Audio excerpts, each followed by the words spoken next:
अस्मद्गुरुभ्यो नमः। अस्मत्परमगुरुभ्यो नमः। अस्मत्सर्वगुरुभ्यो नमः। श्रीमते रामानुजाय नमः। रामानुजदया पात्रं ज्ञानवैराग्यभूषणं श्रीमद्वेङ्कटनाथार्यं वन्दे वेदान्तदेशिकं लक्ष्मीनाथसमारम्भां नाथयामुनमध्यमाम् अस्मदाचार्यपर्यन्तां वन्दे गुरुपरम्परां यो नित्यमच्युतपदाम्बुजयुग्मरुक्मं व्यामोहतस्तदितराणि तृणाय मेने अस्मत्पूर्वभगवतोऽस्य दयैकसिन्धोः रामानुजस्य चरणौ शरणं प्रपद्ये मातापिता युवतेस्तनया विभूतिः सर्वं यदेव नियमेन मदन्वयानाम् आद्यस्य नः कुलपतेर्वकुलाभिरामं श्रीमत्तदङ्घ्रिफलं प्रणमामि मूर्ध्ना भूतं सरश्च महदः प्रयमट्टनाथश्रीभक्तिसारकुलशेखरयोगिमाहान् भक्ताङ्घ्रिरेण परकालैकीन्द्रमिष्ठान् श्रीमत्पराङ्कुशमुनिं प्रणतोऽस्मि।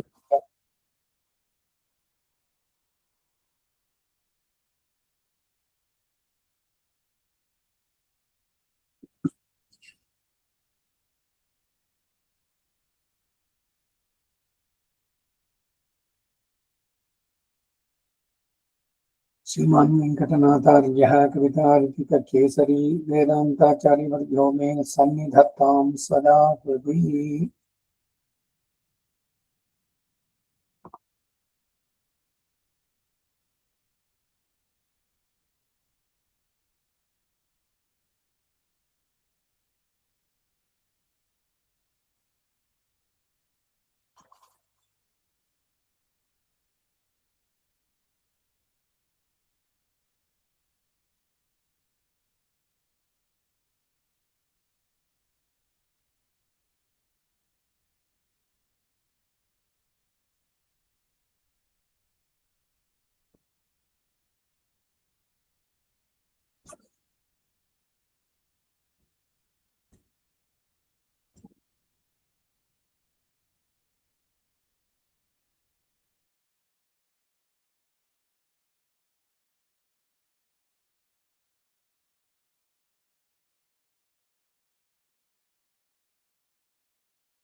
ಕಳಿಸುತ್ತೆ ಇವಾಗ ಎಲ್ರಿಗೂ.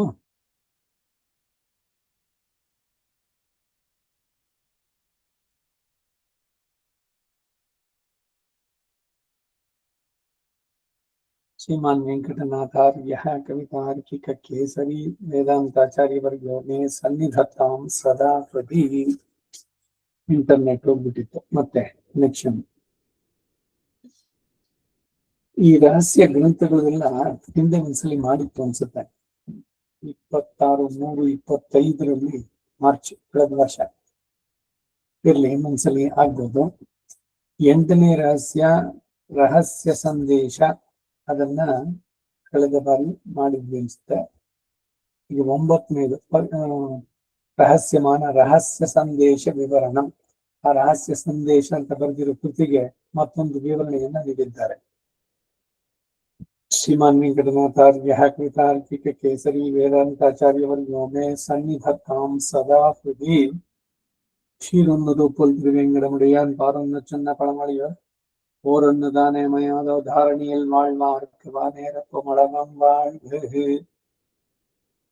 ரகசிய சந்தேசத்தில் சரணாகதியினுடைய விஷயரூப பரிகர பல விசேஷங்களை பிரகாசிப்பிக்கிறது. துவயம் என்கிற விடத்தில் விஷய விசேஷமாவது ಶರಣ್ಯಾಂತರಂಗಗಳು ಅನ್ಲಿಕ್ಕೆ, ಸ್ವರೂಪ ಮಾತ್ರமும் ಅನ್ಲಿಕ್ಕೆ ಪತ್ನಿ ಸಂಬಂಧ ಗುಣ ವಿಗ್ರಹ ವಿಶಿಷ್ಟನಾದ ಸರ್ವೇಶ್ವರನ್.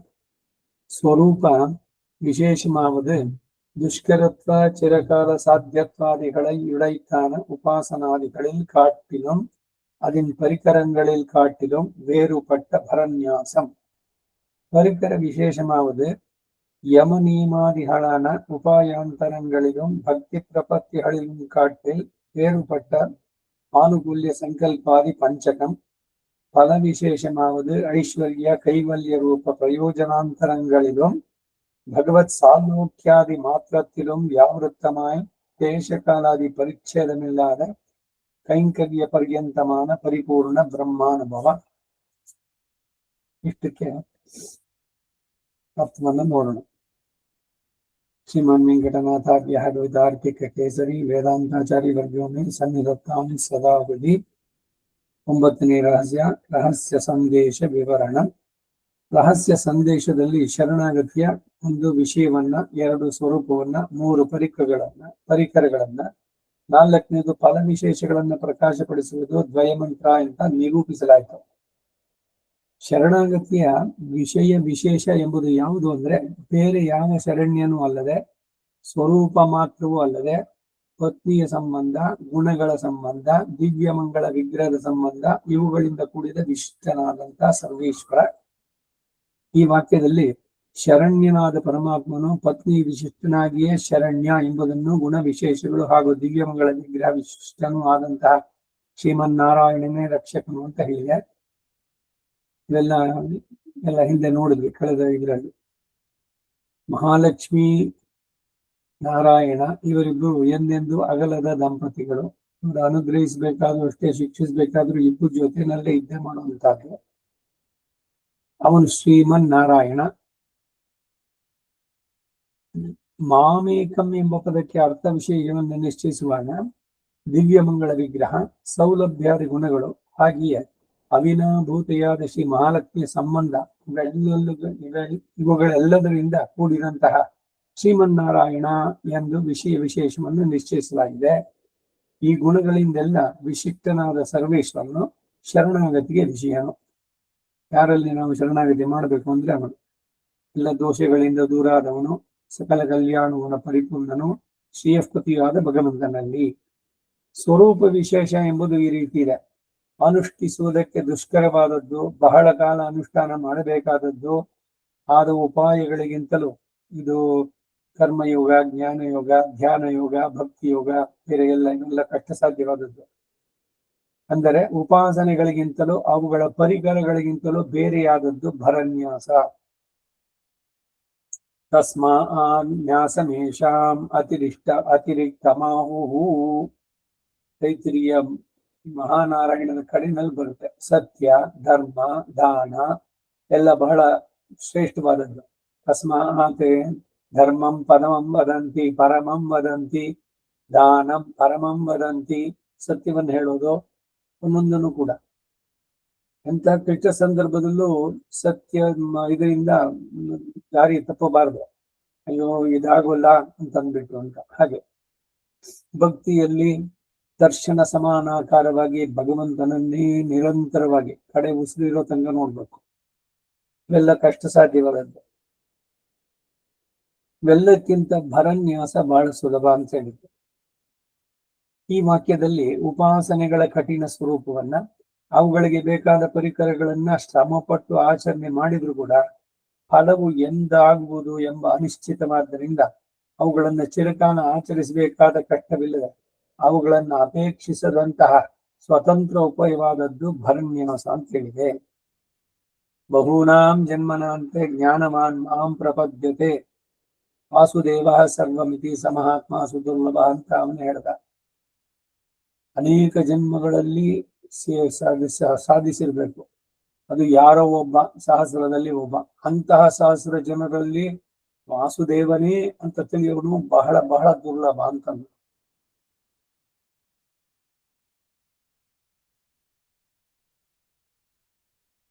ಪರಿಕರ ವಿಶೇಷ ಎಂಬುದು ಈ ರೀತಿ ಇದೆ. ಯಮ ನಿಯಮ ಮೊದಲಾದ ಅಂಗಗಳನ್ನುಳ್ಳ ಬೇರೆ ಉಪಾಯಗಳಿಗಿಂತಲೂ ಭಕ್ತಿ ಪ್ರಪತ್ತಿಗಿಂತಲೂ ಬೇರೆಯಾದಂತಹ ಆನುಕೂಲ್ಯ ಸಂಕಲ್ಪವೇ ಮೊದಲಾದ 5 ಅಂಗಗಳು. ಶರಣಾಗತಿಗೆ ಷಡ್ವಿಧ ಶರಣಾಗತಿ ಆನುಕೂಲ್ಯಸ್ಯ ಸಂಕಲ್ಪ, ಪ್ರಾತಿಕೂಲ್ಯಸ್ಯ ವರ್ಜನಂ, ರಕ್ಷಿಷ್ಯತೀತಿ ವಿಶ್ವಾಸಃ, ಭೋಕ್ತೃತ್ವ ವರ್ಣಂತದ ಕಾರ್ಪಣ್ಯ, ಇವುಗಳ ಜೊತೆಯಲ್ಲಿ ಸೇರಿಕೊಂಡು ಆತ್ಮ ನಿಕ್ಷೇಪ, ಭಗವಂತನಲ್ಲಿ ಈ 6 ಪರಿಕರಗಳೊಂದಿಗೆ ಸೇರ್ಬೇಕಾದ್ದು. ಶರಣಾಗತಿನಲ್ಲಿ ಏನು ಅಂದ್ರೆ ಭಗವಂತನಿಗೆ ಅನುಕೂಲನಾಗಿಯೇ ನಾನು ನಡೆಯುತ್ತೇನೆ ಅಂದ್ರೆ ಭಗವಂತ ತಿಳಿಸಿದ ಶಾಸ್ತ್ರದಲ್ಲಿ ಏನ್ ಹೇಳಿದ್ದಾರೋ ಅದನ್ನ, ಹಿಂದಿನವರು ಪೂರ್ವಾಚಾರ್ಯಗಳು ನಡೆಸಿದ ದಾರಿಯಲ್ಲೇ ನಾನು ನಡೀತೇನೆ ಅನ್ನುವ ಸಂಕಲ್ಪ. ಪ್ರಾತಿಕೂಲ್ಯಸ್ಯ ವರ್ಜನಂ, ಅದಕ್ಕೆ ವಿರುದ್ಧವಾಗಿ ನಾವು ನಡೆಯುವುದಿಲ್ಲ ಅನ್ನುವಂಥ ಸಂಕಲ್ಪ. ಇವುಗಳೊಂದಿಗೆ ಮಾಡಿದ ಶರಣಾಗತಿ ಅದು ಫಲಿಸುತ್ತೆ. ಹಾಗೆ ಈ ವಾಕ್ಯದಲ್ಲಿ ಮೋಕ್ಷಕ್ಕಾಗಿ ಮಾಡುವ ಪ್ರಪತ್ತಿಯಲ್ಲಿ ಆನುಕೂಲ್ಯ ಸಂಕಲ್ಪ ಮೊದಲಾದ 5 ಅಂಗಗಳು ಇರುತ್ತವೆ ಅಂತ ಹೇಳಿದೆ. ಈ ಪ್ರಪತ್ತಿಯಲ್ಲಿ ಯಮ ನಿಯಮ ಆಸನ ಪ್ರಾಣಾಯಾಮ ಮೊದಲಾದ ಯೋಗದ ಅಂಗಗಳು ಸೇರುವುದಿಲ್ಲ. ಯಮ ನಿಯಮ ಇವೆಲ್ಲ ಸ್ವಲ್ಪ ಕಷ್ಟ ಸಾಧದ್ದು, ಅದಕ್ಕೆ ಅದನ್ನು ಹಠಯೋಗ ಅಂತ ಕೂಡ ಹೇಳ್ತಾರೆ. ರಾಜಯೋಗ, ಹಠಯೋಗ. ಯೋಗದಲ್ಲಿ ಬರ್ಬೇಕಂದ್ರೆ ಇಂದ್ರಿಯ ನಿಗ್ರಹ, ಹೊರಗಿನ ಇಂದ್ರಿಯಗಳನ್ನ ನಿಗ್ರಹಿಸಬೇಕು, ಒಳಗಿನ ಇಂದ್ರಿಯಗಳನ್ನ ನಿಗ್ರಹಿಸಬೇಕು. ಅಂತರಿಂದ್ರಿಯ ಬಹಿರಿಂದ್ರಿಯಗಳು ಜೊತೆಗೆ ಮನಸ್ಸು ಅವನಲ್ಲಿಯೇ ಕೇಂದ್ರೀಕೃತವಾಗಿರ್ಬೇಕು. ಧ್ಯಾನದಲ್ಲಿ ಕೂತ್ಕೊಂಡಾಗ ಬೇರೆ ಯಾವುದರ ಇದು ಕೂಡ ಇಲ್ಲ ಪೂರ್ಣವಾಗಿ. ಅದು ಒಂದು ಜನ್ಮದಲ್ಲಿ ಸಾಧ್ಯವಾಗಲ್ಲ. ಇದೆಲ್ಲ ಅದಕ್ಕಿರುವಂತಹದ್ದು.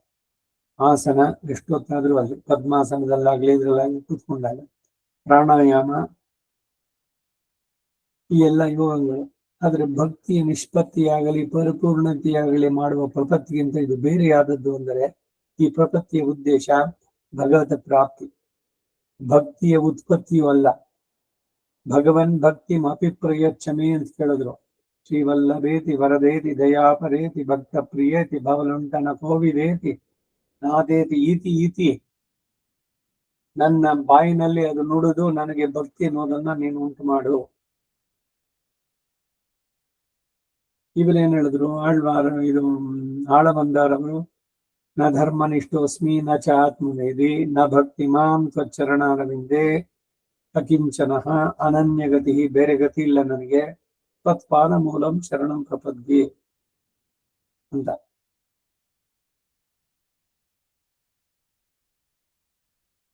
ಅರ್ಜುನ ಅಲ್ಲಿ ಪ್ರಪತ್ತಿ ಮಾಡಿದ್ದು ಭಗವದ್ಗೀತೆಯಲ್ಲಿ ಭಕ್ತಿ ಯೋಗ ಆರಂಭಕ್ಕಾಗಿ ಅವನು ಮಾಡಿದ್ದು.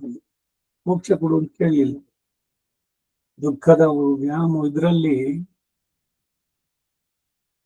ಎಷ್ಟು ಭಾವೋದ್ವೇಗದಲ್ಲಿ ಏನ್ ಮಾಡಬೇಕು ಅಂತಾನೆ ಗೊತ್ತಾಗ್ತಾ ಇಲ್ಲ. ಇವಾಗ ನಾನು ಅವರೇ ಬೇಕಾದ್ರೆ ನನ್ನ ಕೊಂದ್ಬಿಡ್ಲಿ, ಯಾರು ಕ್ಷತ್ರಿಯ ಧರ್ಮಕ್ಕೆ ಸರಿ ನಾವು ಹೇಳಿದ್ದು, ಇಲ್ಲ ನಾವೇ ಕಾಡಿನಲ್ಲಿ ಇದ್ಬಿಡ್ತೀವಿ, ಯಾಕೆ ಈ ಹಿಂಸೆ ಇದೆಲ್ಲ ಅಂತ. ಅಲ್ಲಿ ತನಕ ಅವನು ಯುದ್ಧನೇ ಮಾಡಿರ್ಲಿಲ್ವಾ? ಹೀಗೆಲ್ಲ ಅಲ್ಲಿ ಬರುವಂತ ಸಂದೇಹಗಳು. ಕಡೆಗೆ ಏನ್ ಹೇಳಿದ್ದು, ನನಗೆ ಯಾವುದು ಶ್ರೇಯಸ್ಕರವೋ ಅದನ್ನು ನೀನು ತಿಳಿಸು ಅಂತ. ಏನು ಅಲ್ಲಿ ಕರ್ತವ್ಯ ಏನು ಒಂದು ಅನ್ನೋದನ್ನು ಹೇಳೋದಕ್ಕಾಗಿ.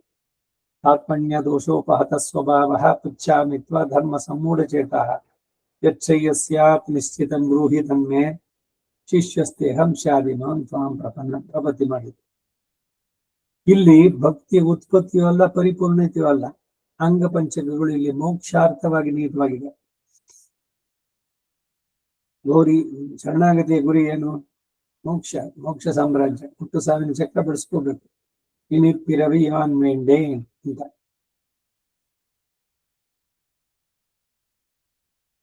ಶೀಲಂ கவர்ந்திடுமென்கிறப்பாட்டாலே சதாச்சாரிய பிரசாதமடியாக தனக்கு வருகிற பரம புருஷார்த்த லாபத்தை அனுசந்திக்கிறார். சீலம் கவர்ந்திடும் என்றது ஆத்ம குணங்களையும் ஆச்சாரத்தையும் அங்கீகரிக்கும் அவர்கள் என்றபடி தேசிகர் என்றது. ஆஸ்தித்தரை வழியெல்லாம் வழியை போகாதபடி விலக்கி நல்வழி காட்டுகைக்கும் நிலவர் என்றபடி தேசின் பெருமையினால் என்றது சர்வேஸ்வரன் இவர்களை அனுபந்திகளோடும் கூட ரட்சிக்க கடவோம் என்னும்படி பண்ணின ஆத்மீய பரநியாச பிரபாவத்தாலே என்றபடி ಸ್ಥೂಲಗಳನ್ನ ತುರಿತಂಗಳು ಮಾಯಿಂದನ. ಇದು ಆ ಭಾಷಣದ ಅರ್ಥ ಇದನ್ನು ಹೇಳ್ತಾ ಇದ್ರು ಜೊತೆನಲ್ಲಿ. ಸ್ಥೂಲಗಳನ್ನ துரிதங்கள் மாய்ந்தன என்றது போய பிள்ளையும் புகதருவான் நின்றனவும் தீயினில் துஷாகும் திருப்பாவை 7ನೇ பாசுர என்று உபனிஷத்து சொன்னபடியே போதோபனிஷத்து உத்தர பூர்வாகங்கள் கழிந்தபடியே கணிசிக்கிறது. துஞ்சல் தருங்கோல என்றது அநாதி மாயா சுப்தகா என்கிறபடியே ஆத்ம பரமாத்மாதி ஞானமில்லாதபடி பண்ணுகிற பிராகிருத சரீரம் என்றபடி கழிந்திடக்கூடிய கால் என்றது பிராரப்த சரீரமாகிற ஸ்ரீயை சுதந்திரனான சுவாமியை மாத்துகைக்கு பிரமாணநீதமான சமயம் என்றபடி குறித்து நின்றோம் என்றது அதற்கு ஸ்வயத்னாபேட்சேர ஓடம்பா திருப்பார்க்கு ஓடும் வருவா போல இது ஸ்வயம் ஆகதமாய் அனித்தாக பெற்றோம் என்றபடி மேலிங்கு நாம் பிறவோம் என்றது சதாச்சாரிய பிரசாதத்தாலே ಶರೀರಾಂತರ ಹೇತುಮಾನ ಪ್ರಾರಬ್ಧ ಕರ್ಮಾಂಶமும் கழியப்பெற்றனாம் இருள் தரும் ஞானத்துள் துக்க ஹேத்துமான சரீர பரிகிரம் பண்ணோம் என்கிறது. வேலை வண்ணனை மேவுதுமே என்றது சம்சார ஸ்ரம பரிதாப சமனமான திருமேனியை உடையவனான ஸ்ரீ வைகுண்டநாதனை கெடுமரக்கலம் கரை சேர்ந்தா போல சேரக்கடவோம் என்றபடி இப்படி சர்வானிஷ்ட நிவர்த்தியும் நிரதிசிய ஆனந்த ரூப பரிபூர்ண பகவத் அனுபவம் உண்டாம்படி கூட்டறிய திருவடி கண் கூட்டினை நான் கண்டேனு என்று கிருதகத்தியனாகத்தான் கிருதார்த்தனாகிறான். இதி கவிதார்க்கிக சிம்மஸ்ய சர்வதந்திர ஸ்வதந்திரஸ்ய ஸ்ரீமத் வேதாந்தாச்சாரியஸ்ய கிருதிஷு ரಹಸ್ಯ ಸಂದೇಶ ವಿವರಣಂ ಸಮಾಪ್ತಂ. ಇದು ಮೂಲ ಈ ಕನ್ನಡದ ಅನುವಾದ. ಅದನ್ನು ಮುಂದಕ್ಕೆ ರಹಸ್ಯ ಸಂದೇಶದಲ್ಲಿ ಫಲ ವಿಶೇಷ ಎಂಬುದು ಹೀಗಿದೆ. ಐಶ್ವರ್ಯ ಕೈವಲ್ಯ ರೂಪವಾದ ಬೇರೆ ಪ್ರಯೋಜನಗಳಿಗಿಂತಲೂ ಕೇವಲ ಭಗವತ್ ಸಾಲೋಕ್ಯ ಮೊದಲಾದ ಫಲಗಳಿಂದ ಬೇರೆಯುವುದಾಗಿ ದೇಶ ಕಾಲ ಮೊದಲಾದ ಪರಿಮಿತಿಗಳಿಗೆ ಒಳಗಾಗದ ಕೈಂಕರ್ಯ ಪರ್ಯಂತವಾದ ಪರಿಪೂರ್ಣ ಬ್ರಹ್ಮಾನುಭವ. ಯೋಗದಲ್ಲಿ ಸಮಾಧಿ ಸ್ಥಿತಿಯನ್ನು ಹೋದ್ರೇನು ಕೈವಲ್ಯ, ಅದು ಕೇವಲ ತನ್ನ ಆತ್ಮವನ್ನ ತಾನು ನೋಡ್ಕೊಂಡಿದ್ದು ಆತ್ಮ ಸಾಕ್ಷಾತ್ಕಾರ ಅಂತ. ಅಲ್ಲಿ ನಿಂತ್ರೆ ಭಗವಂತನ ಪಡೆದಂತ ಆಗ್ಲಿಲ್ಲ. ಸಂಸಾರದಲ್ಲಂತೂ ಇಲ್ಲ ಅವರು, ಅದು ತ್ರಿಶಂಕು ತರ ಮಧ್ಯದಲ್ಲಿ ಇದ್ದಂಗೆ ಕೇವಲಿಗಳು ಅಂತ ಹೇಳುವಂತ. ಸೊ ಅದಿಲ್ಲದೆ ಇನ್ನು ಪ್ರಾಪಂಚಿಕವಾದ ಐಶ್ವರ್ಯ, ಧನ ಧಾನ್ಯ, ಪಶು ಬಹುಪುತ್ರ ಲಾಭ, ದೀರ್ಘವಾದ ಆಯಸ್ಸು ಇವೆಲ್ಲ ಸಿಕ್ಕಿದ್ರೆ ಹೆಸರು, ಕೀರ್ತಿ, ಅಂತಸ್ತು, ಗೌರವ, ಪ್ರತಿಷ್ಠೆ, ನಾನು ಇದಕ್ಕಾಗಿ ಇವೆಲ್ಲ ಇಲ್ಲದೆ ಕೇವಲ ಮೋಕ್ಷವನ್ನ ಮಾತ್ರ ಬಯಸಿ ಇಲ್ಲಿಯ ಜೀವನದಲ್ಲಿ ನಾನು ಭಗವಂತನೇ ಸೇರಿದ ಸೊತ್ತು, ನಾನೇನ್ ಮಾಡಿದ್ರು ಕೂಡ ಅವನಿಗಾಗಿ, ನನಗಲ್ಲ ಅನ್ನುವಂತಹದ್ದು ಪೂರ್ಣವಾದ ಜ್ಞಾನ ಇದ್ದು ಸಾತ್ವಿಕ ತ್ಯಾಗದೊಡನೆ ಎಲ್ಲವನ್ನು ಭಗವಂತನಿಗೆ ಸಮರ್ಪಿಸಿ ನೀನೇ ಎಲ್ಲವನ್ನು ನಡೆಸ್ತಾ ಇದ್ದೀಯಾ, ನಿನ್ನ ಕೈಂಕರ್ಯಕ್ಕೆ ಇದು ಈ ಶರೀರ ಈ ಆತ್ಮ ಎರಡೂ ಕೂಡ ನಿನ್ನದು, ಅದು ನಿನ್ನ ಕೈಂಕರ್ಯಕ್ಕೆ ಸೀಮಿತವಾಗಲಿ ಅಂತ ಇಲ್ಲಿಯ ಬಾಳನ್ನ ನಡೆಸಿದ್ರೆ ಅಲ್ಲಿ ಮೋಕ್ಷದಲ್ಲಿ ಅವನೊಡನೆ ನಿರಂತರವಾಗಿ ನಿರತಿಶಯವಾಗಿ ಅವನಿಗೆ ಸಮಾನವಾದ ಆನಂದವನ್ನು ಪಡೆದು ನಿತ್ಯ ಕೈಂಕರ್ಯ ಅದು. ಇದನ್ನೇನೆ ಇವರೆಲ್ಲ ಹೇಳಿದ್ರು. ಉನಕ್ಕೆ ನಾಮಾಳ್ ಚೈವ ಮತ್ತ ನಮ್ ಕಾಮಂಗಳ್ ಮಾತು. ಉನಕ್ಕೆ ನಾಮ್ ಆಳ್ ಶೈವ ಮೊದಲು ನಿನಗೇ ಕೈಂಕರ್ಯ ನಾವು ಮಾಡೋದು, ಬೇರಾರಿಗೂ ಅಲ್ಲ. ನನಗಾಗಿಯೂ ನಾನೇನು ಮಾಡಿಕೊಳ್ಳಲ್ಲ, ಎಲ್ಲವೂ ನಿನಗೆ. ಯಾಕೆಂದ್ರೆ ಈ ಆತ್ಮ ನಿನ್ನದು, ಈ ಶರೀರ ನೀ ಕೊಟ್ಟಿದ್ದು. ಇದೆರಡು ನಿನ್ನ ಕೈಂಕರ್ಯಕ್ಕೆ ಮುಡುಪಾಗಬೇಕು. ಇಲ್ಲಿ ನನ್ನ ಚಾಯ್ಸ್ ಅನ್ನೋದೇನಿಲ್ಲ. ಈಗ ಶರೀರ ತನಗೇನಾದ್ರೂ ಸಪರೇಟ್ ಆಗಿ ಏನಾದ್ರು ಒಂದ್ ಸ್ವಲ್ಪ ಬೇಕು ಅಂತ ಏನಾದ್ರು ಬಯಸತ್ತ, ಶರೀರದಿಂದ ನೀವು ಮಾಡುವ ಎಲ್ಲ ಕ್ರಿಯೆಗಳು ಕೂಡ ಆತ್ಮನಿಗೆ ತಾನೆ. ಏನೇನು ಇಲ್ಲಿ ನಡೆದ್ರು ಕೂಡ ಸುಖವೋ ದುಃಖವೋ ಅದರ ಅನುಭವ ಶರೀರದ ಮೂಲಕ ಆತ್ಮನಿಗೆ. ಆದ್ರೆ ಶರೀರಕ್ಕೆ ಅದರಿಂದ ಏನಿಲ್ಲ. ಈಗ ಸೌಟ್ ಇದೆ, ಅದನ್ನ ನೀವು ಸಾರಿನಲ್ಲಿ ಹಾಕ್ತಿರೋ, ಪಾಯಸದಲ್ಲಿ ಹಾಕ್ತಿರೋ, ಮಜ್ಜಿಗೆನಲ್ಲಿ ಹಾಕ್ತಿರೋ, ಚಾಯ್ಸ್ ಏನಾದ್ರು ಸೌಟ್ ಉಂಟ? ಆ ಮಟ್ಟಕ್ಕೆ ನಾವು ಭಗವಂತನ ಪಾರತಂತ್ರ್ಯ ಅದನ್ನು ಒಪ್ಕೋಬೇಕು. ನಾವು ಅವನಿಗೆ ಸೇರಿದವರು ಅನ್ನೋದರ ಅರಿವು ಚೆನ್ನಾಗಾಗ್ಬೇಕು. ಇದಕ್ಕಾಗಿ ಪ್ರತಿದಿನ 108 ಬಾರಿ ಅಷ್ಟಾಕ್ಷರಿಯನ್ನು ಜಪಿಸ್ಬೇಕು. ಅದರರ್ಥ ಅಹಂ ನಾರಾಯಣಾಯ ಭವೇಯಂ ನ ಮಾಮಸ್ಯಾಂ, ನಾನು ನನ್ನವನಲ್ಲ, ನಾನು ನಾರಾಯಣನಿಗೇ ಸೇರಿದವನು.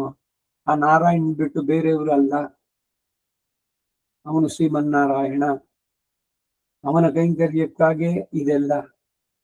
ನನ್ನ ಇಲ್ಲಿಯ ಇರವು ಅಳಿವು ಉಳಿವು ಎಲ್ಲವೂ ಕೂಡ ಅವನ ಸಂಕಲ್ಪದಂತೆ. ಹೀಗೆ ಪೂರ್ಣವಾಗಿ ಭಗವಂತನಿಗಾಗಿ ಅಂತ ನಡೆಸೋದು ಇದೆಯಲ್ಲ, ಇದನ್ನು ಕಡೆಯಲ್ಲಿ ಏನು ಈ ರೀತಿ ನಡೆಸಿದ್ರಿಂದ ಅಂದ್ರೆ ದೇಶ ಕಾಲ ಮೊದಲಾದ ಪರಿಮಿತಿಗೆ ಒಳಗಾಗದಂತಹ ಶಾಶ್ವತವಾಗಿ ನಿತ್ಯವಾಗಿ ನಿರತಿಶಯವಾಗಿ ಮೋಕ್ಷ ಸಾಮ್ರಾಜ್ಯದಲ್ಲಿ ಭಗವಂತನಿಗೆ ನಿತ್ಯ ಕೈಂಕರ್ಯ ಪ್ರಾಪ್ತಿ ಅಪೇಕ್ಷೆಯ ಪಾರಮಾರ್ಥಿಕಿ ಭಗವತ್ ಚರಣಾರವಿಂದ ಶರಣಾಗತಿ ಯಥಾವಸ್ಥಿತ ವಿರತಾಸ್ತುಮಿ. ಶರಣಾಗತಿ ಗದ್ಯದಲ್ಲಿ ರಾಮಾನುಜರ ಉದ್ದೇಶ ಹೇಳ್ತಾ ಇದ್ದಾರೆ. ಶರಣಾಗತಿ ಗದ್ಯ ಬರೆದಿದ್ಯಾಕೆ? ನಿತ್ಯ ಕೈಂಕರ್ಯ ಪ್ರಾಪ್ತಿ ಅಪೇಕ್ಷೆಯ. ದಾಸ ಸಾಹಿತ್ಯದಲ್ಲಿ ನನಗೆ ಭೋಗ ಭಾಗ್ಯ ಬೇಡ, ನನಗೆ ಜಪ ತಪವೂ ಬೇಡ, ನನಗೆ ನಿನ್ನ ಚರಣ ಸೇವೆ ನಿತ್ಯವಾಗಲಿ, ನಿನ್ನ ಕೈಂಕರ್ಯ ಅದು ನಿತ್ಯವಾಗಲಿ. ಇದೆಲ್ಲ ಈ ಭೋಗ ಭಾಗ್ಯಗಳು ಅಥವಾ ನನಗೆ ಜಪ ತಪ ಅಂದ್ರೆ ನಾನು ತುಂಬಾ ಶ್ರೋತ್ರಿಯ, ಬಹಳ ನಿಷ್ಠ, ನಾನು ಎಲ್ಲವನ್ನು ನಾನು, ಈ ಅಹಂಕಾರಗಳು ಬರುತ್ತೆ ಜೊತೆಗೆ. ಅದಕ್ಕಾಗಿ ಇದು ಯಾವುದು ಬೇಡ, ನಿನ್ನ ಕೈಂಕರ್ಯ. ನಾ ಏನ್ ಮಾಡ್ತೀನಿ ಅದೆಲ್ಲ ನಿನಗೆ ಸೇವೆ ಆಗಲಿ. ಯದ್ಯತ್ ಕರ್ಮ ಕರೋಮಿ ತತ್ತದಜ್ಞ ಶ್ರೀಮನ್ನಾರಾಯಣ ತವ ಆರಾಧನಂ ಅಂತ ಎಲ್ಲವನ್ನು ಅವನಿಗಾಗಿ ಮಾಡಿದಾಗ ಇದರಿಂದ ಫಲ ಏನೂ ಇಲ್ಲ ನಮ್ಗೆ. ಈಗ ಸ್ತೋತ್ರ ಒಂದು ಹೇಳಿದ್ರೆ ಏನ್ ಫಲ? ಏನು ಅಂದ್ರೆ ಭಗವತ್ ಪ್ರೀತಿ ಅಷ್ಟೇ, ಅದಕ್ಕೆ ಇನ್ನೇನ್ ಬೇರೆ ಫಲ ಅಂತಿಲ್ಲ. ಇವತ್ತು ಪಂಗುನಿ ಉತ್ತರ ಮಹಾಲಕ್ಷ್ಮಿಯ ಬಗ್ಗೆ ಇರುವಂತ ಎಲ್ಲ ಸ್ತೋತ್ರಗಳ ಪಾರಾಯಣ ಮಾಡಿದ ತಕ್ಷಣ ಏನೇನು ಪುಣ್ಯ ಸಂಪಾದನೆನ ಅಲ್ಲ. ಭಗವಂತನನ್ನ ಕೊಂಡಾಡೋಕೆ ಒಂದೊಂದೊಂದು ಅವಕಾಶಗಳಿದ್ರಲ್ಲಿ ಶ್ರೀ ಸ್ತುತಿ, ಭೂಸ್ತುತಿ, ಗೋದಾಸ್ತುತಿ, ಶ್ರೀ ಗುಣರತ್ನಕೋಶ, ಶ್ರೀ ಸ್ತವ, ಲಕ್ಷ್ಮೀ ಸಹಸ್ರಂ, ಲಕ್ಷ್ಮೀ ಸಹಸ್ರನಾಮ ಎಲ್ಲವೂ ಕೂಡ. ಇವೆಲ್ಲ ಮಾಡೋದ್ರಿಂದ ಏನೋ ಅದು ಬೇಕು ಇದು ಬೇಕು ಅಂತ ಏನಾದ್ರು ಇದೆಯಾ ಅಂದ್ರೆ ಏನಿಲ್ಲ. ಎಲ್ಲ ಮಹಾಲಕ್ಷ್ಮಿಯ ಪ್ರೀತಿಗಾಗಿ, ವಿಷ್ಣು ಪತ್ನಿಗೆ ಸಮರ್ಪಣೆ.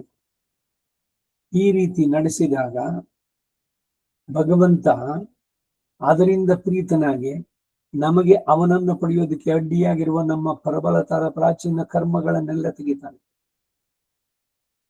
ಅದಕ್ಕಾಗಿ ಏನನ್ನು ಬಯಸಲು, ಇದು ಮಾಡಿದ್ರಿಂದ ನನಗೇನೋ ಪುಣ್ಯ ಸಿಗುತ್ತೆ ಅದಕ್ಕಾಗಿ ಮಾಡ್ತೀನಿ ಇಲ್ಲ. ಈ ಭಾವ ಇರ್ಬೇಕು. ಏನೇ ನಡೆಸೋದು ಕೂಡ ಎಲ್ಲ ಭಗವದ್ ಅರ್ಪಿತ. ನಾಹಂಕರ್ತ ವೇದಂ ಮಮ ಕರ್ಮ ಫಲಮಪಿ ನ ಮಮ. ಎಲ್ಲ ಕೆಲಸದಲ್ಲೂ ಕರ್ತೃತ್ವ ತ್ಯಾಗ, ಸಂಬಂಧ ತ್ಯಾಗ, ಫಲ ತ್ಯಾಗ, ಈ 3 ತ್ಯಾಗಗಳಿಗೆ ಸಾತ್ವಿಕ ತ್ಯಾಗ ಅಂತ ಹೇಳುವಂತ. ಎಲ್ಲ ಕೆಲಸವನ್ನು ಭಗವಂತನ ಸಮರ್ಪಣೆ ಮಾಡೋಣ. ಎಲ್ಲ ಅವನ ನಿಯಮನದಂತೆ, ಎಲ್ಲವೂ ಅವನಿಗಾಗಿಯೇ. ಅದನ್ನೇ ಹೇಳೋದಲ್ಲಿ ಭಗವಾನೇವ ಸ್ವನೀಯಾಮ್ಯ ಸ್ವರೂಪಸ್ಥಿತಿ ಪ್ರವೃತ್ತಿ ಸ್ವಶೇಷತೈ ಕರಸೇನ ಅನೇನಾತ್ಮನ ಸ್ವಕೀಯೈಶ್ಚ ಉಪಕರಣೈ ಸ್ವಾರಾಧನೈಕ ಪ್ರಯೋಜನಾಯ ಸರ್ವಶೇಷಿ ಸ್ವಶೇಷಭೂತಂ ಇದಂ, ನೀನೇ ನಡೆಸ್ತಾ ಇದೀಯ. ಎಲ್ಲ ಮುಗಿದ್ಮೇಲೆ ಸ್ವಯಮೇವ ಕಾರಿತವಾನ್, ಮೊದಲು ಸ್ವಯಮೇವ ಕಾರಯತಿ, ಆಮೇಲೆ ಕಾರಿತವಾನ್ ಅಂತ. ಮೊದಲೊಮ್ಮೆ ಸಾತ್ವಿಕ ತ್ಯಾಗ, ಕಡಿನಲ್ಲೊಮ್ಮೆ ಸಾತ್ವಿಕ ತ್ಯಾಗ. ಈಗ ನಡೆಸಿದಾಗ ಅದು ಯಾವುದೇ ಕರ್ಮ ನಾವು ನಡೆಸಿದ್ದು ಅದು ನಮಗೆ ಬಂಧನವಾಗುವುದಿಲ್ಲ. ಪುಣ್ಯ, ಅದರಿಂದ ಒಳ್ಳೆ ಕೆಲಸ ಮಾಡಿದ್ರೆ ಪುಣ್ಯದಿಂದ ಏನು ಅಂದ್ರೆ ಪುಣ್ಯ ಲೋಕಗಳಿಂದ ಸಿಗತ್ತೆ, ಅದರಲ್ಲಿ ಹೋಗಿ ಅನುಭವಿಸಿ ಮತ್ತೆ ವಾಪಸ್ ಬರಬೇಕು. ಕ್ಷೀಣೆ ಪುಣ್ಯ ಮತ್ತೆ ಲೋಕಂ ವಿಶಂತು. ಕೆಟ್ಟದನ್ನಂತೂ ಮಾಡೋದೇ ಬೇಡ, ಒಳ್ಳೆಯದೇ ಮಾಡೋಣ, ಆದ್ರೆ ಅದರ ಫಲವನ್ನ ನನ್ನದಲ್ಲ ಅಂತ ಹೇಳ್ಬೇಕು. ಈ ಅನುಸಂಧಾನ ಇಲ್ಲಿ ಮಾಡಿದ್ರೆ ಮೋಕ್ಷ ಸಾಮ್ರಾಜ್ಯ ಸಿಗುತ್ತೆ. ರಹಸ್ಯ ಸಂದೇಶದಲ್ಲಿ ಆಚಾರ್ಯರು ನಿರೂಪಿಸಿದ ಮುಖ್ಯವಾದ ಭಾಗವನ್ನ ಇಲ್ಲಿ ವ್ಯಾಖ್ಯಾನ ಮಾಡಿದ್ದಾರೆ. ಸಂದೇಶದಲ್ಲಿ ಶರಣಾಗತಿಯ ವಿಷಯ, ಅದರ ಸ್ವರೂಪ, ಅದಕ್ಕೆ ಬೇಕಾದ ಪರಿಕರ ಮತ್ತು ಅದರಿಂದ ಸಿಗುವ ಫಲ ಮೊದಲಾದವನ್ನು ಪ್ರಕಾಶಪಡಿಸುವುದು ದ್ವಯಮಂತ್ರ ಅಂತ ನಿರೂಪಿಸಿದ್ದು. ದ್ವಯಮಂತ್ರಾಧಿಕಾರ ರಹಸ್ಯ ತ್ರಯಸಾರದಲ್ಲಿ ದೊಡ್ಡ ಗ್ರಂಥ ಅದು. ಒಂದು ಮಂತ್ರಕ್ಕೆ 300-400 ಪುಟಗಳು, ಪೂರ್ವಾರ್ಧ ಉತ್ತರಾರ್ಧ ಇವೆಲ್ಲ ಅದಕ್ಕಿಟ್ಟು ಮಾಡಿ ಮಾಡುವಂತ 3 ಮಂತ್ರಗಳಿಗೆ. ರಹಸ್ಯ ಸಂದೇಶದ ಕೊನೆಯಲ್ಲಿ ಹಾಡಿರುವ ಪಾಶುರದಿಂದ ಅರ್ಥ ವಿಶೇಷಗಳನ್ನು ಮುಂದೆ ನಿರೂಪಿಸುತ್ತಾರೆ. ಆ ಪಾಶುರ ಈಗ ತಾನೇ ಓದಿದ್ದು, ಅದರ ಅರ್ಥ ಹೀಗಿದೆ. ಶೀಲಂ ಕವರ್ನಿಡುಂ ಎಂಬುವ ಪಾಶುರದಿಂದ ಸದಾಚಾರ್ಯ ಸಂಪ್ರದಾಯದ ಮೂಲಕ ತನಗೆ ಲಭಿಸುವ ಪರಮ ಪುರುಷಾರ್ಥದ ಲಾಭವನ್ನು ಅನುಸಂಧಾನ ಮಾಡಲಾಗಿದೆ. ಶೀಲಂ ಕವರ್ನಿಡುಂ ಅಂತ ಹೇಳಿರುವುದರ ಅಭಿಪ್ರಾಯ ಆತ್ಮಗುಣಗಳನ್ನ ಆಚಾರಗಳನ್ನು ಅಂಗೀಕರಿಸುವವರು ಎಂಬ ಭಾವ. ದೇಶಿಗರ್ ಎಂದು ಹೇಳಿರುವುದರಿಂದ ಅಭಿಪ್ರಾಯ ಆಶ್ರಿತರನ್ನ ಮಾರ್ಗವಲ್ಲದ ಮಾರ್ಗದಲ್ಲಿ ಹೋಗದಂತೆ ತಡೆದು ಸನ್ಮಾರ್ಗವನ್ನು ಹೊಂದಿಸಿಕೊಡುವುದಕ್ಕೆ ಸಮರ್ಥರಾದವರು ಆಚಾರ್ಯರು. ಅಚಿನೋತಿ ಶಾಸ್ತ್ರಾರ್ಥಾತ್ ಆಚಾರ್ಯ ಸ್ಥಾಪಯಿಷ್ಯತಿ ಸ್ವಯಂ ಆಚರತೆ ಯಸ್ಯ ಸಹ ಆಚಾರ್ಯ ರಾಮಾನುಜಾಚಾರ್ಯ ವೇದಾಂತಾಚಾರ್ಯ. ಅದು ಅನ್ವರ್ಥವಾಗೋದು ಅವರುಗಳಿಗೆ. ಅವರ ಆಚಾರ್ಯರಾಗಿ ನಮಗೆ ದಾರಿ ದೀಪವಾಗಿ ತೋರಿಸಿದ್ದಾರೆ, ಹೀಗೆ ಮಾಡಿ ಅಂತಂದ್ಬಿಟ್ಟು ಅದನ್ನ ತೋರಿಸಿಕೊಡೋದಕ್ಕೆ ಸಮರ್ಥರಾದವರು. ತೇಶಿನ್ ಪೆರುಮೈನ ಅಂತ ಹೇಳಿರೋದು ಸರ್ವೇಶ್ವರನು ಇವರುಗಳ ಅನುಬಂಧಿಗಳೊಡನೆ ಕೂಡ ರಕ್ಷಿಸಲು ಸಮರ್ಥನಾಗಿದ್ದಾನೆ ಎಂದು ಹೇಳುವಂತೆ ಮಾಡಿದ ಆತ್ಮೀಯ ಭರನ್ಯಾಸ ಪ್ರಭಾವದಿಂದ ಎಂಬ ಭಾವ. ಈಗ ರಾಮಾನುಜರು ಭಗವಂತನಲ್ಲಿ ಪ್ರಭಕ್ತಿಯನ್ನು ಮಾಡಿ, ನಾನು ಅಷ್ಟೇ ಅಲ್ಲ, ನನ್ನ ಅನುಬಂಧಿಗಳು ಯಾರು ನನ್ನನ್ನ ಫಾಲೋ ಮಾಡ್ತಾರೋ ಮುಂದಕ್ಕೆ ಶಿಷ್ಯಗಣ, ಅವರೆಲ್ಲರನ್ನೂ ಕೂಡ ನೀನು ಅನುಗ್ರಹಿಸಿ ರಕ್ಷಿಸಬೇಕು ಅಂತ ನಮ್ಮೆಲ್ಲರ ಪರವಾಗಿ ರಾಮಾನುಜರೇ ಮಾಡಿದ್ರು ಅಂತ ಪ್ರಪತ್ತಿಯನ್ನ. ನಿನ್ನೊಬ್ಬನೇ ಅಲ್ಲ, ನಿನ್ನನ್ನು ಯಾರು ಆಶ್ರಯಿಸಿದ್ದಾರೋ ಅವ್ರಿಗೂ ನಾನು ರಕ್ಷಣೆಯಾಗಿ ನಿಲ್ತೇನೆ ಅಂತಂದ್ಬಿಟ್ಟು. ಇದು ಬರೀ ಉತ್ಪ್ರೇಕ್ಷೆ ಅಲ್ಲ, ಖಂಡಿತ ಈ ಮಾತು ಉಂಟು. ಯಾಕೆಂದ್ರೆ ಆ ಪ್ರಹ್ಲಾದನಿಗೆ ನರಸಿಂಹನಾಗಿ ಭಗವಂತ ಕಂಡು ಎಲ್ಲ ಹೇಳಿದಾಗ, ನಿನ್ನ ವಂಶದಲ್ಲಿ ಬರೋ ಮುಂದಿನವರಿಗೆ ನಾನು ಶತ್ರುವಾಗವಲ್ಲ, ಅವರನ್ನು ನಾನು ರಕ್ಷಿಸ್ತೀನಿ ಅಂತ ಹೇಳಿದ್ದು. ಧರ್ಮದ ಹಾದಿಯನ್ನು ಬಿಟ್ಟವರಿಗೆ ಅಷ್ಟೇ ಪನಿಷ್ಮೆಂಟ್. ಹಾಗಾಗಿ ವಾಮನ ತ್ರಿವಿಕ್ರಮನಾಗಿ ಬಂದಾಗ ಬಲಿಯನ್ನ ಕೊಲ್ಲಲಿಲ್ಲ. ಬಲಿಯು ಕೂಡ ಧರ್ಮಾತ್ಮ. ಬರೀ ಅವನ ಅಹಂಕಾರವನ್ನ ಮಾತ್ರ ತೆಗೆದು ಅವನ ಜಾಗ ಎಲ್ಲಿ ಅಲ್ಲಿ ಕಳಿಸಿದ್ದವನು. ಪಾತಾಳ ಲೋಕ ನಿಂದು, ರಾಕ್ಷಸರಿಗೆ ಕೊಟ್ಟಿರೋದು, ಅಲ್ಲಿ ನೀನಿರು, ನಿನ್ನ ಮನೆ ಬಾಗಿಲಲ್ಲಿ ನಾನು ಇರ್ತೀನಿ ಅಂತಂದ. ದ್ವಾರ ಬಾಲಕ ನಾನು. ಓಂಗಿ ಉಲಹಳ ಅಂದ ಉತ್ತಮನ್ ತೀರ್ಪಾಡಿ. ಆ ಉತ್ತಮನ್ ಅವನು ಯಾಕೆ? ಅವನು ಪುರುಷೋತ್ತಮ. ಇದು ಯಾಕೆ ಬೇರೆ ದೇವತೆಗಳಿಗೆ ಯಾರಿಗಾರು ಈ ತರ ಇದೆಯೋ? ಶಿವನೋ ಬ್ರಹ್ಮನೋ ರುದ್ರನೋ ಶಂಕರನೋ ಇವನೋ ಶುಕ್ರನೋ ಅಥವಾ ಇನ್ಯಾರೋ ದೇವತೆಗಳು, ಇವ್ರು ಯಾರಿಗೂ ಇಲ್ಲ. ಇವರೆಲ್ಲ ದೇವತೆಗಳು. ಅವರೆಲ್ಲರಿಗೆ ದೇವಾದಿ ದೇವ ಅವನು ಶ್ರೀ ವಾಸುದೇವ. ಉತ್ತಮನ್ ಪುರುಷೋತ್ತಮ ಅನ್ನೋ ಹೆಸರು ಅವನಿಗೇನು, ಬೇರೆ ಯಾವ ದೇವತೆಗೂ ಆಗಲ್ಲ. ಶ್ರೀಯಃಪತಿ ಈ ಪದ ಅವನಿಗೇನು. ಹೀಗೆ ಸಕಲೇತರ ವಿಲಕ್ಷಣನಾಗಿದ್ದು ಕುಲಹುಕ್ಕೋರ್ತನಿಯಪ್ಪನ್ ಕನ್ನೈ ಅಂತ ಶ್ರೀ ವಿಶಿಷ್ಟನಾಗಿರುವಂತ ಭಗವಂತ, ಅವನನ್ನು ಪಡೆಯೋದು ನಮ್ಮ ಜೀವನದ ಗುರಿಯಾಗಿ ಮಾಡುವಂತ ಅವನನ್ನ ಮಾರ್ಗದರ್ಶನ ತೋರಿಸ್ಕೊಡೋರು ಈ ಆಚಾರ್ಯರು ಪರಂಪರೆ. ಆರೋಹಣ ಅವರೋಹ ಕ್ರಮದಲ್ಲಿ ಅಸ್ಮದ್ ಗುರು ಸಮಾರಂಭಾಂ ಯತಿಶೇಖರ ಮಧ್ಯಮಾಂ ಲಕ್ಷ್ಮೀ ವಲ್ಲಭ ಪರ್ಯಂತಾಂ ಒಂದೇ ಗುರು ಪರಂಪರಾಂ. ಇದು ಇಲ್ಲಿಂದ ಶುರು ಮಾಡಿ ಮೇಲೆ ಹೋಗುದು, ಅಥವಾ ಮೇಲಿಂದ ಲಕ್ಷ್ಮೀನಾಥ ಸಮಾರಂಭ ನಾಥಯಾವನ ಮಧ್ಯಮ ಅಸ್ಮದಾಚಾರ್ಯ ಪರ್ಯಂತ ಒಂದೇ ಗುರು ಪರಂಪರಾ. ಆ ಗುರು ಪರಂಪರೆಯಲ್ಲಿ ಎಲ್ಲರೂ ಸೇರ್ತಾರೆ. ಯಾರ್ಯಾರು ಅಧ್ಯಾತ್ಮದಲ್ಲಿ ನಮಗೆ ಆಸಕ್ತಿಯನ್ನು ಮಾರ್ಗದರ್ಶನ ಮಾಡ್ತಾರೆ ಅವರೆಲ್ಲರಿಗೂ ನಮಸ್ಕಾರ. ಅಸ್ಮದ್ ಗುರು ಪರಂಪರಾಯೈ ನಮಃ ಅಂತ ಹೇಳುವಂತ.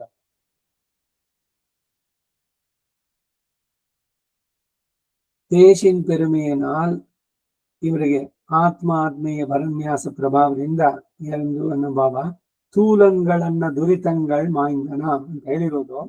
ಪೂರ್ವಾಗವು ಹೋಗಿ, ಪೂರ್ವಾಗ ಅಂತಂದ್ರೆ ಈ ಜನ್ಮಕ್ಕೆ ಮೊದಲು ಅಂದ್ರೆ ಸಂಚಿತ ಪಾಪಗಳಿಗೆ ನಾನು ಪೂರ್ವಾಘ, ಪ್ರಪತ್ತಿಗೆ ಮೊದಲು ಮಾಡಿದಂತಹ ಪಾಪಗಳು.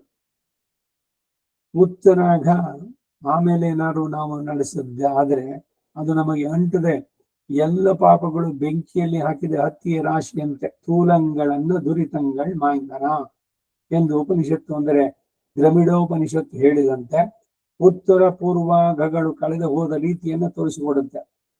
ತುಂಜನ್ ತರುಕೋಲ ಎಂದು ಹೇಳಿರೋರು ಅನಾದಿ ಮಾಯೆಯಿಂದ ನಿದ್ದೆ ಹೋದವನು ಯಾವಾಗ ಎಚ್ಚರಗೊಳ್ಳುವನೋ ಎಂದು ಹೇಳಿದಂತೆ ಆತ್ಮ ಪರಮಾತ್ಮ ಮೊದಲಾದ ತತ್ವಗಳ ಜ್ಞಾನ ಇಲ್ಲದಂತೆ ಮಾಡುವಂತಹ ಪ್ರಾಕೃತ ಶರೀರ ಎಂದು ಹೇಳಿರುವ ಭಾವ. ಈ ಶರೀರವೇ ನಾನು ಅನ್ನೋದು ಯಾವಾಗ ಶುರುವಾಯಿತು ನಮಗೆ? ಸದಾ ನಾವು ನಾನು ಅಂತಂದ್ರೆ ಈ ಶರೀರ ಅಷ್ಟೇ.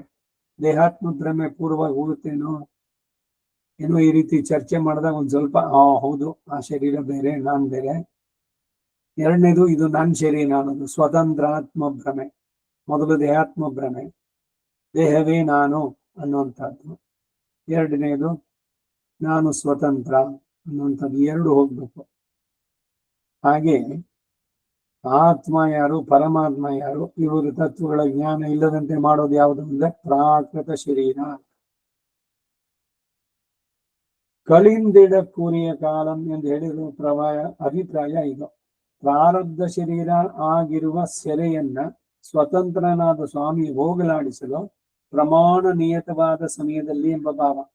ಕುರಿತು ನಿನ್ರು ಎಂದು ಹೇಳಿರುವುದು ಅದಕ್ಕೆ ತನ್ನ ಪ್ರಯತ್ನದ ಅಪೇಕ್ಷೆ ಇಲ್ಲದೆ ದೋಣಿಯನ್ನು ಎದುರು ನೋಡುತ್ತಿರುವವರಿಗೆ ದೋಣಿ ಬರುವಂತೆ ಇದು ತಾನಾಗಿಯೇ ಬರುವುದಾಗಿ ಚೆನ್ನಾಗಿ ಪಡೆದುಕೊಂಡು ಹೋಗಿ ಬಾಬಾ ಮೇಲಿಂಗ ನಾಂ ಪಿರವೋಂ ಇನ್ನು ಮುಂದಕ್ಕೆ ನಾವು ಮತ್ತೆ ಇಲ್ಲಿ ಹುಟ್ಟೋದಿಲ್ಲ ಅಂತಾರೆ. ಸದಾಚಾರ್ಯನ ಅನುಗ್ರಹದಿಂದ ಬೇರೆ ಶರೀರಕ್ಕೆ ಕಾರಣವಾದಂತಹ ಪ್ರಾರಬ್ಧ ಕರ್ಮಾಂಶವನ್ನು ಕಳೆದುಕೊಂಡ ನಾವು ಎಲ್ಲದಕ್ಕೂ ಆಧಾರ ಇರೋದು ಸುಮ್ಮನೆ ಏನೋ ಇವ್ರು ಹೇಳೋದು ಅಂತಲ್ಲ. ದೇಶಿಗರು ಪ್ರಾರಬ್ಧಂ ಪರಿಭುಜ್ಯ ಕರ್ಮ ಸಕಲಂ ಪ್ರಕ್ಷೀಣ ಕರ್ಮಾಂತರಃ. ಈ ಶರೀರದಲ್ಲಿ ಯಾವಾಗ ಭಗವಂತನಲ್ಲಿ ಪ್ರಪತ್ತಿಯನ್ನು ಮಾಡಿದ್ವೋ ಅವಾಗ ಈ ಶರೀರ ಬಿಟ್ಟ ಮೇಲೆ ಹಿಂದಿಂದು ಮತ್ತೆ ಮುಂದಿಂದು ಈ ಏನು ಅನುಪಲುಬ್ಧ ಪ್ರಾರಬ್ಧ ಕರ್ಮ ಅಂತ. ಪ್ರಾರಬ್ಧ ಕರ್ಮ ಒಂದೇ ಜನ್ಮದಲ್ಲಿ ಮುಗಿಯಲ್ಲ, ಒಂದೊಂದ್ಸಲಿ ಅದು ಅನೇಕ ಜನ್ಮಗಳಿಗೆ ಹೋಗುತ್ತೆ. ಅದು ಬಿಟ್ಟು ಸಂಚಿತ ಕರ್ಮ, ಇದ್ರ ಜೊತೆಗೆ ಮುಂದೆ ಬರುವಂತಹದ್ದು ಆಗಾಮಿ ಕರ್ಮಗಳು. ಸತ್ಸಂಗಾತ್ ಭವ ನಿಸ್ಪೃಹೋ ಗುರುಮುಖ ಶ್ರೀಶಂ ಪ್ರಬದ್ಧಾತ್ಮವಾನ್. ಸತ್ಸಂಗ ಮೊದಲು, ಅದರಿಂದ ಗುರುವಿನ ಕೃಪೆ. ಶ್ರೀಶಂ ಪ್ರಪದ್ಯಾತ್ಮವಾನ್ ಭಗವಂತನಲ್ಲಿ ಪ್ರಪತ್ತಿಯನ್ನು ಮಾಡ್ತಾನೆ. ಪ್ರಾರಬ್ಧಂ ಪರಿಭುಜ್ಯ ಈ ಜನ್ಮದಲ್ಲಿ ಏನಿದೆಯೋ ಸುಖ ದುಃಖಗಳು ಅದನ್ನು ಅನುಭವಿಸ್ಬಿಟ್ಟು ಪ್ರಕ್ಷೀಣ ಕರ್ಮಾಂತರ ಇನ್ನೆಲ್ಲ ಕರ್ಮಗಳನ್ನು ಕೂಡ ತೆಗೆದುಬಿಡ್ತಾನೆ. ಮುಂದೆ ಬರೋದು ಸಂಚಿತ ಎಲ್ಲವನ್ನು ಭಗವಂತ ತೆಗೆದು ಅವನು ಶರೀರ ಬಿಡ್ಬೇಕಾದ್ರೆ ಹಾರ್ದಾನುಗ್ರಹ ಮಧ್ಯದ ಮನುದ್ವಾರಾತ್ ಬಹಿರ್ನಿರ್ಗತ. ಇದು ಪರಮಾರ್ಥ ಸ್ತುತಿ, ದಿವಸ ಪ್ರತಿದಿನ ಅನುಸಂಧಾನ ಮಾಡುವಂತಹದ್ದು ಅದರಲ್ಲಿ. ಹಾಗೆ ಮೇಲೆ ಇಂಗ ನಾಂ ಪೆರುವೋಂ ಅಂತ ಹೇಳಿರೋದು ಸದಾಚಾರ್ಯನ ಅನುಗ್ರಹದಿಂದ ಬೇರೆ ಶರೀರಕ್ಕೆ ಕಾರಣವಾದ ಪ್ರಾರಬ್ಧ ಕರ್ಮಾಂಶವನ್ನು ಕಳೆದುಕೊಂಡು ನಾವು ಅಜ್ಞಾನವನ್ನು ತಂದು ಕೊಡುವಂತಹ ಈ ಮಹಾಕೃತಿಯಲ್ಲಿ ഇരുൾ തരുമാ ജ്ഞാനത്തിൽ ഇനി പിറവിയാൻ വേണ്ടേൻ. ತಿರುವಾಟ್ಟಾರ ದಿವ್ಯ ಕ್ಷೇತ್ರ ಅದಕ್ಕೆ ನಮ್ಮಾಳ್ವಾರ್ ಹಾಡ್ತಾ ಹೇಳ್ತಾರ, ಬರೀ ಅಜ್ಞಾನವನ್ನೇ ತಂದು ಕೊಡುವಂತ ಈ ಪೃಥ್ವಿ, ಈ ಪ್ರಾಕೃತ ಶರೀರ, ಈ ಸಂಬಂಧ, ಈ ಲೋಕದಲ್ಲಿ ಜನಿಸೋದು, ಈ ನಿಪ್ಪಿರವಿ ಇನ್ನೊಂದು ಮರು ಹುಟ್ಟು ನನಗೆ ಬೇಡ ಅಂದ್ರೆ. ಅಜ್ಞಾನ ತಂದು ಕೊಡುವ ಈ ಮಹಾಪೃಥ್ವಿಯಲ್ಲಿ ದುಃಖಕ್ಕೆ ಕಾರಣವಾದ ಶರೀರ ಪರಿಗ್ರಹವನ್ನು ಮಾಡುವುದಿಲ್ಲ. ಶರೀರದಿಂದ ಸುಖ ಇಲ್ಲ, ದುಃಖವೇನೆ ಕಡೆಗೆ. ಕರ್ಮದ ಫಲವನ್ನು ಅನುಭವಿಸುವುದಕ್ಕೆ ಶರೀರ. ಹಾಗೆ ಅದನ್ನ ಸರಿಯಾಗಿ ಉಪಯೋಗಿಸ್ಕೊಂಡ್ರೆ ಮೋಕ್ಷಕ್ಕೆ ಕಾರಣವಾಗುವುದು ಕೂಡ ಈ ಶರೀರ. ಸೊ ಯಾವ ರೀತಿ ಉಪಯೋಗಿಸ್ಕೊಳ್ತೀವಿ ಅದ್ರ ಮೇಲೆ ಹೋಗುತ್ತೆ.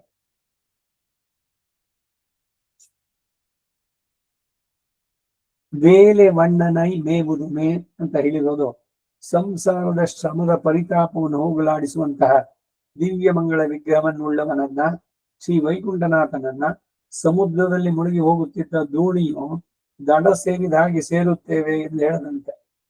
ನೀನ್ ಮುಳುಗೋಗ್ತಾ ಇದೆ, ಅಷ್ಟರಲ್ಲಿ ಭಗವಂತನ ಕೃಪೆ ಹೇಗೋದು ದಡ ಸೇರಿತು. ಸದ್ಯ ಸಮುದ್ರದಲ್ಲಿ ಮುಳುಗೋಗಿದ್ರೆ ನೀರು ಒಳಗಡೆ ಹೊರಟೋಗೋದು ಕೆಳಗೆ. ಹಾಗೆ ಸಂಸಾರ ಸಾಗರದಿಂದ ಭವಸಾಗರವನ್ನ ದಾಟಿಸಿ ರಕ್ಷಿಸುವಂತ ಭಗವಂತ. ಹೀಗೆ ಎಲ್ಲ ಅನಿಷ್ಟಗಳ ನಿವೃತ್ತಿಯು ನಿರತಿಶಯ ಆನಂದ ರೂಪ ಪರಿಪೂರ್ಣ ಭಗವದ್ ಅನುಭವ ಉಂಟಾಗುವಂತೆ ಸೇರುವುದಕ್ಕೆ ದುರ್ಲಭವಾದ ಪಾದಗಳೆರಡನ್ನ ಸೇರಿಸಿದವನನ್ನ ನಾನು ಕಂಡೆ, ಸಾಕ್ಷಾತ್ಕರಿಸಿಕೊಂಡೆ ಎಂದು ಕೃತಕೃತ್ಯನಾದ ತಾನು ಕೃತಾರ್ಥನಾಗ್ತೇನೆ ಎಂಬ ಭಾವ. ಬದುಕಿದೆನು ಭಾವ ಎನಗೆ ಹಿಂಗಿತು. ವಾಡುಂ ವಹೈ ಅರಿಂದೇನ್ ತೊಂಡೀರ್. ಭಕ್ತರುಗಳೇ, ಭಾಗವತರೇ, ನಾನು ಬಾಳುವ ಬಗೆಯನ್ನ ಕಂಡುಕೊಂಡೆ ಅಂತ ಆನಂದದ ಉದ್ಗಾರ ತಿರುಮಂಗಿ ಆಳ್ವ. ಹುಟ್ಟು ಇಲ್ಲ ನನಗೆ, ಅದರ ಮಾರ್ಗ ಎನ್ನುವುದು ನಾನು ಕಂಡುಕೊಂಡೆ ಅಂದ್ರೆ ಅವರು. ಹೀಗೆ ರಹಸ್ಯ ಸಂದೇಶದ ಕೊನೆಯಲ್ಲಿ ಕೊಟ್ಟಿರುವ ಅಮೃತ ರಂಜನಿ 10ನೇ ಪಾಶುರ 15ನೇದು, ಅದಕ್ಕೆ ಅರ್ಥ ವಿವರಣೆಯನ್ನ ಆಚಾರ್ಯರೇ ಈ ರಹಸ್ಯ ಸಂದೇಶ ವಿವರಣೆ ಎಂಬ ರಹಸ್ಯದಲ್ಲಿ ಕೊಟ್ಟಿದ್ದಾರೆ. ಈ ಪಾಶುರವನ್ನ ತಾವು ಯಾವ ಅಭಿಪ್ರಾಯದಿಂದ ಹೇಳಿದ್ರು ಎಂಬುದನ್ನ ತಾವೇ ವಿವರಿಸ್ತಾರೆ. ಅದಕ್ಕೆ ರಹಸ್ಯ ಸಂದೇಶ ವಿವರಣ ಅಂತ ಹೆಸರು. ಕವಿಯ ಬಾಯಿಂದಲೇ ಸ್ಪಷ್ಟವಾಗಿ ಗೊತ್ತಾಗುತ್ತೆ. ಆಚಾರ್ಯರು ಹೀಗೆಯೇ ತತ್ವ ಮುಕ್ತ ಕಲಾಪ ಎಂಬ ತಮ್ಮ ಗ್ರಂಥದ ಅಭಿಪ್ರಾಯವನ್ನು ತಾವೇ ಸರ್ವಾರ್ಥ ಸಿದ್ಧಿ ಎಂಬ ವ್ಯಾಖ್ಯಾನದಲ್ಲಿ ವಿವರಿಸಿದ್ದಾರೆ. ತತ್ವ ಮುಕ್ತ ಕಲಾಪ ಅನ್ನೋದು ಇವರು ಒಂದು ಸ್ವಲ್ಪ ಕ್ಲಿಷ್ಟವಾದಂತಹ ಗ್ರಂಥ. ಅದಕ್ಕೆ ಅರ್ಥವನ್ನ ಬರೆಯೋದಕ್ಕೆ ಅವರೇ ಸರ್ವಾರ್ಥ ಸಿದ್ಧಿ ಅಂತ ಅದಕ್ಕೊಂದು ವ್ಯಾಖ್ಯಾನ ಭಾಷ್ಯವನ್ನು ಬರೆದಿದ್ದಾರೆ. ಸೂಕ್ಷ್ಮವಾದ ಹಾಗೂ ಗೂಢವಾದ ಅರ್ಥಗಳನ್ನು ತಾವೇ ವಿವರಿಸಿದ್ದಾರೆ. ಹಾಗೆಯೇ ನ್ಯಾಸ ತಿಲಕ ಎಂಬ ಸ್ತೋತ್ರದಲ್ಲಿ ಅಡಗಿರುವ ರಹಸ್ಯವನ್ನ ಅಲ್ಲಿಯೇ ವ್ಯಾಖ್ಯಾನದಲ್ಲಿ ನಿರೂಪಿಸಿದ್ದಾರೆ. ನ್ಯಾಸ ವಿಂಶತಿ ವ್ಯಾಖ್ಯಾನ, ನ್ಯಾಸ ತಿಲಕ ಅದು. ಅವರ ಹೃದಯವನ್ನು ಎಲ್ಲರೂ ಅರಿಯಬೇಕು ಎಂಬ ಭಾವದಿಂದ ಈ ವಿವರಣೆ ಬಂದಿದೆ. ಈ ಪಾಶುರದ ರಹಸ್ಯಾರ್ಥವನ್ನ ತಾವೇ ನಿರೂಪಿಸಿರುವುದು ಪರಮ ಅನುಗ್ರಹವಾಗಿದೆ. ಇಲ್ಲಿಗೆ ಈ 9ನೆಯ ರಹಸ್ಯವಾದಂತಹ ರಹಸ್ಯ ಸಂದೇಶ ವಿವರಣ ಅನ್ನೋದು ಸಂಪನ್ನವಾಗುತ್ತೆ. ಕವಿತಾರ್ಕಿಕ ಸಿಂಹಾಯ ಕಲ್ಯಾಣ ಗುಣಶಾಲಿನೇ ಶ್ರೀಮತೆ ವೆಂಕಟೇಶಾಯ ವೇದಾಂತ ಗುರವೇ ನಮಃ. ವಾದಿದ್ವಿಪ ಶಿರೋಭಂಗ ಪಂಚಾನನ ಪರಾಕ್ರಮ ಶ್ರೀಮಾನ್ ವೆಂಕಟನಾಥಾರ್ಯಶ್ಚಿರಂ ವಿಜಯತಾಂ ಭುವಿ. ಶ್ರೀಮತೆ ನಿಗಮಾಂತ ಮಹಾದೇಶಿಕಾಯ ನಮಃ. ಸರ್ವಂ ಶ್ರೀ ವಾಸುದೇವಾರ್ಪಣಮಸ್ತು.